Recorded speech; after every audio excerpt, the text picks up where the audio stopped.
Cinemacon kicked off last night with the first company taking the stage being Sony, and I'm going to tell you all about it here on Nerd Culture News, where I bring you facts about fiction.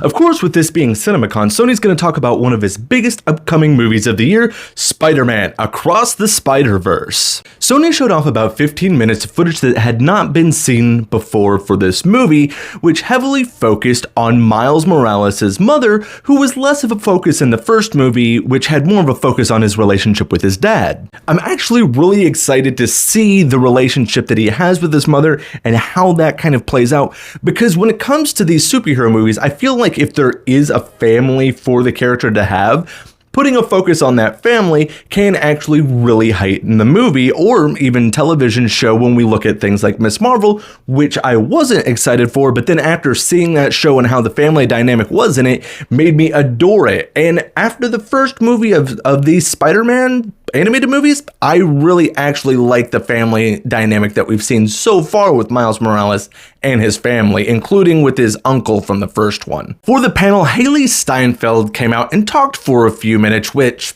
it's never a bad idea to bring out Hailee Steinfeld if she is a part of your repertoire, because she is just a delight in Hollywood. Even when she's in movies that might be not so great, she's always fantastic, and she is, of course, just great as Gwen Stacy, or Spider-Gwen as a lot of people know her as. I do think that this movie is going to do a lot bigger numbers than the first one, simply because a lot of people didn't go to the theaters for this first one, but then watched it at home and fell in love with the amazing music, animation, just the fun of it all, and heartfelt storytelling that I just think that really showed that we can have animated movies based on superhero properties, and it doesn't always have to be big live action things. I'm very happy that this is not going to be the last of these movies either. We do know for a fact that this is in the least going to be a trilogy.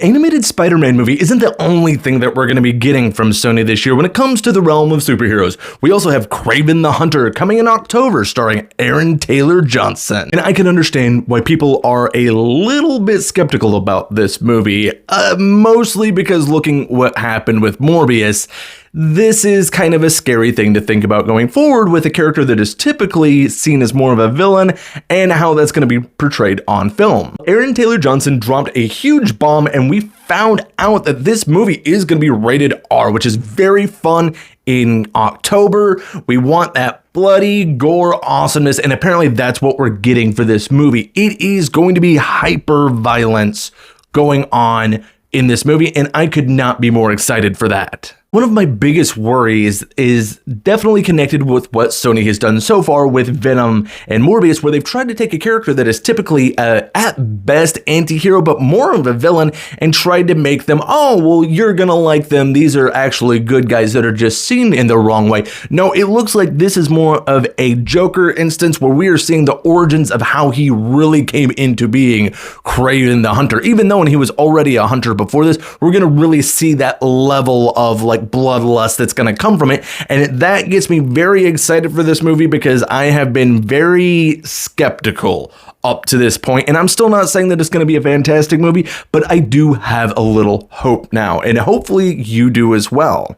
As for movies I had no clue was even coming, apparently we're getting a Gran Turismo movie. And normally I would honestly say I don't care about this, it's just going to be a ripoff of Fast and the Furious, but then I found out David Harbour and Orlando Bloom were attached to this, and it's actually based on a true story.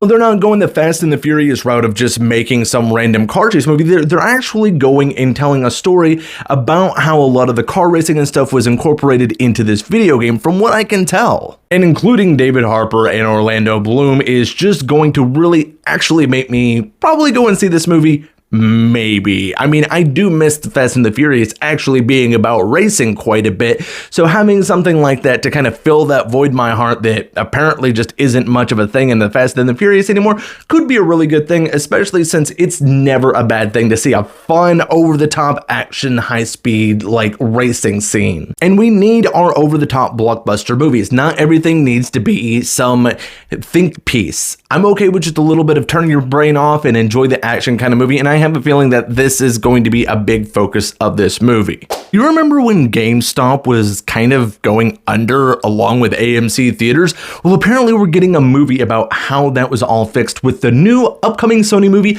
Dumb Money. Dumb Money is going to actually tell us the story of how the meme stock started and how it saved the companies of GameStop, AMC, and a few other companies in the process.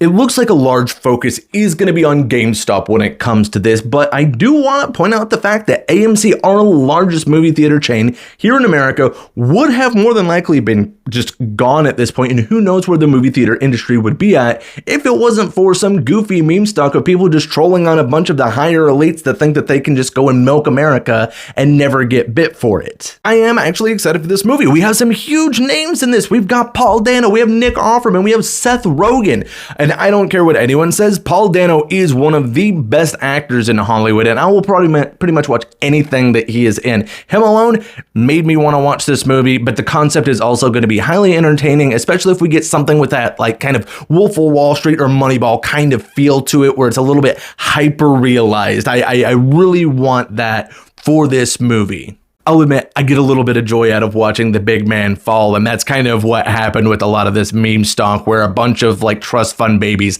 lost quite a bit of their money. So no sad feelings, especially since we get to keep our movie theaters. Don't really care as much about GameStop still being around, since they want to pay you 25 cents for a game that you paid $70 for. That was the big highlights of the Sony presentation. Did any of these movies get you excited? And thank you, as always, for watching Nerd Culture News. Go and give us a thumbs up. Give us a thumbs down if you didn't like it, but that's not my fault. That's Sony. Sony's fault if this one was a bad one, because they're the ones that gave me the news to talk about. And comment on what you're excited to see, or if you would like me to talk about anything in the future. And as always, subscribe and have yourself a beautiful day.